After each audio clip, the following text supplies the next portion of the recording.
Welcome to our channel. Today we how to authenticate with AWS S3 for video backups, complete guide step by step clearly. To begin, create an AWS account if you haven't already. Once logged in, navigate to the AWS Management Console. In the console, search for S3 in the Services bar. Click on S3 to access the Amazon S3 dashboard.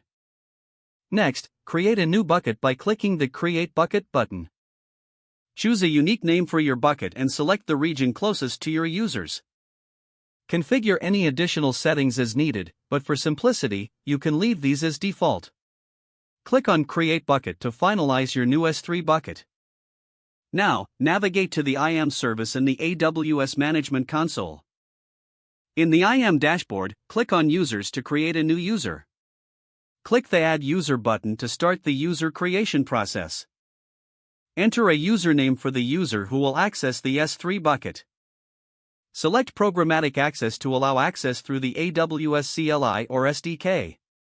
Click Next, Permissions to set permissions for this user. Choose Attach Existing Policies directly. Search for and select the Amazon's 3 Full Access policy to grant full access to S3. Click Next, Tags then Next, Review to review your settings. Confirm everything is correct and click Create User.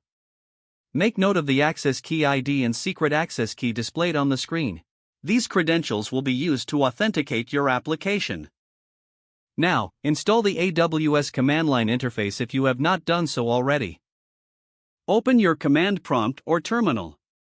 Run the command AWS configure to set up your AWS CLI environment. Enter your access key ID when prompted. Then enter your secret access key. Set the default region name to match the region of your S3 bucket. For the default output format, you can choose JSON or leave it blank. You are now authenticated to interact with S3 using the AWS CLI.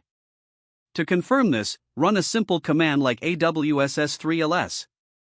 This command lists all your S3 buckets, verifying that you are authenticated correctly. Don't forget to like this video and subscribe to our channel for more step-by-step tech guides.